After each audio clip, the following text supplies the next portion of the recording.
Foreign observers describe Burkina Faso as a case study in human security. There are fewer checkpoints than expected, fewer visible soldiers, yet nothing escapes observation. The Guards' network runs on psychology more than force.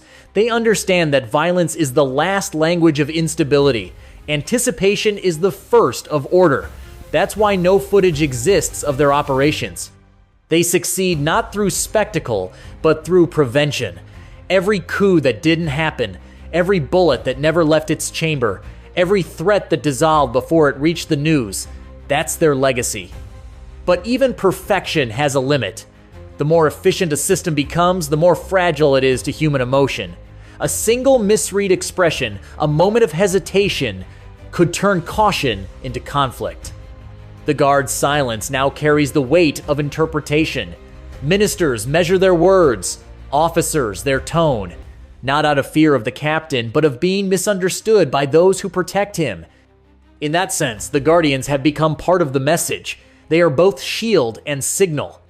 Analysts say this moment defines the new era of African governance. Protection is no longer a symbol of weakness, nor is it a colonial service outsourced abroad. It's self-crafted, disciplined, and indigenous.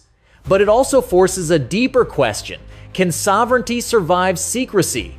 Every revolution that lasts must outgrow its guns. To truly endure, protection must evolve into institution. That, observers say, is the next test for Captain Traore. Whether the discipline of his guards can become the discipline of his government. For now, the results are visible. Burkina Faso, once described as coup-prone, stands firmer than ever. The population rallies around a sense of ownership. The army follows a chain of belief rather than fear. Regional powers take note. And in quiet offices across the world, analysts rewrite their reports on African stability. The West predicted chaos. What they got was order engineered by Africans, sustained by conviction. Still, the paradox remains. The very system that protects the revolution could one day define its limits, because power, when fully insulated, risks losing the sound of the people who gave it voice. Protection can preserve a mission, but it can also trap it in silence. Every wall built for safety eventually asks its builder the same question: will you live behind it or die because of it? In the corridors of Ouagadougou's power, that question lingers. The masked sentinel stands where the captain stands. Gaddafi waits in the shadows. Number 3 listens to everything and says nothing.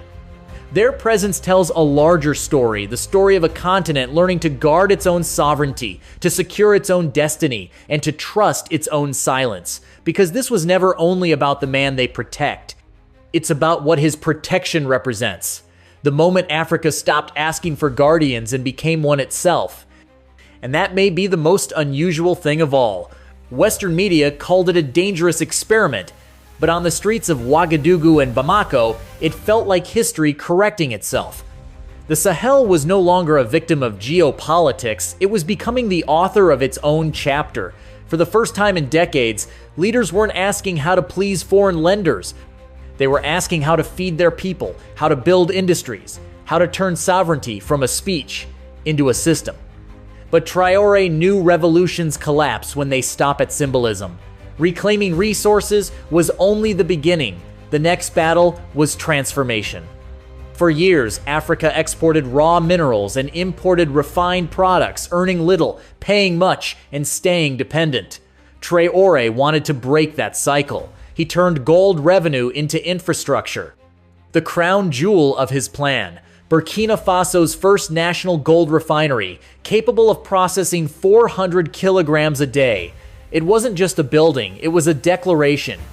By refining its own gold, the country no longer let others decide its price or profit. Value stayed home, jobs stayed home, dignity stayed home. The refinery was just the start.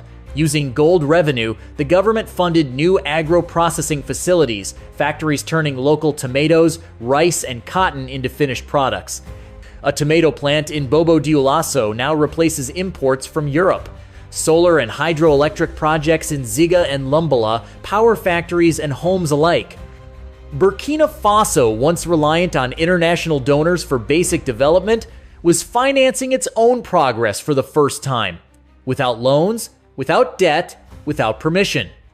Development through ownership, not obligation.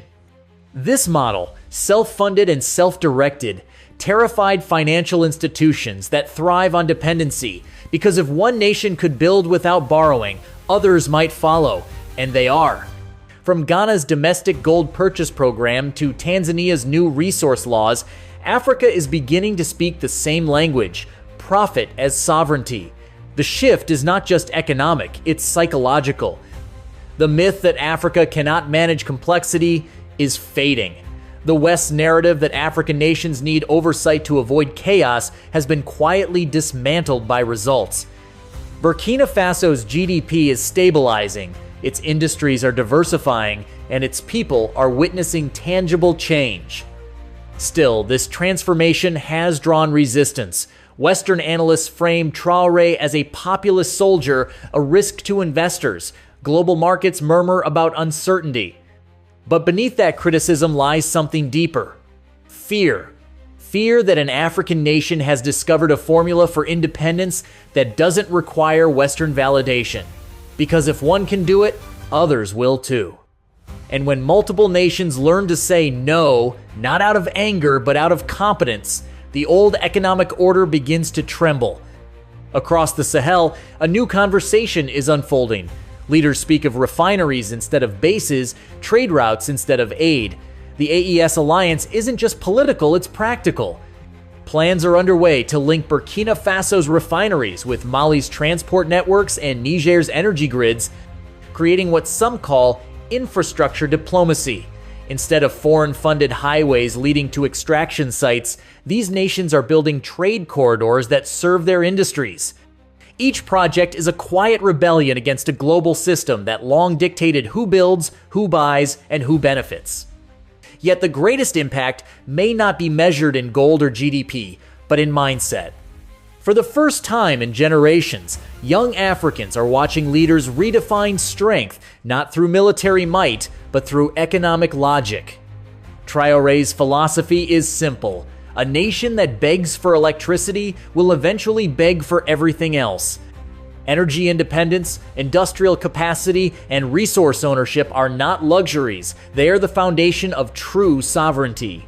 That message resonates far beyond Burkina Faso's borders. It is now echoed in classrooms, parliaments, and protests from Dakar to Dar es Salaam. The world is watching closely. The same institutions that once dictated the continent's development policies are now recalculating their influence. Because this movement isn't just political, it's contagious. It's spreading through trade agreements, legal reforms, and a new continental confidence. The Sahel has stopped being a pawn in someone else's game. It's becoming the chessboard itself. But Traore's real challenge lies ahead. Building was the easy part.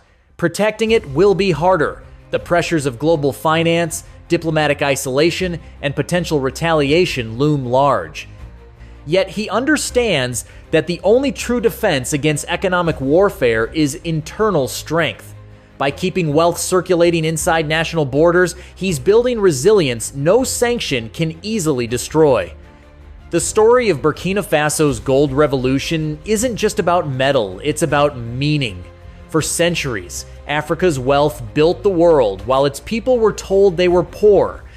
Now, one small landlocked country has flipped the equation. It has proven that wealth begins when a nation stops asking for permission to exist. The $18 billion earned is not the ending, it's the prologue to a new chapter in African sovereignty. A chapter where aid is replaced by agency, where ownership replaces obedience, and where independence is no longer a date on a flag, but a balance sheet that balances itself. As the world debates, one question lingers over the continent. Can this model survive the pressure? Can a new generation of African leaders sustain progress without returning to old dependencies? The answer lies not in the markets, but in the minds of the people watching this transformation unfold. Because once you've seen ownership work, it's impossible to believe in dependency again. Burkina Faso's story is more than a national success. It's a mirror, a reflection of what Africa becomes when it believes in its own capacity. Gold was just the beginning. The real treasure lies above the ground. in the realization that dignity and development are not gifts to be granted, but rights to be reclaimed.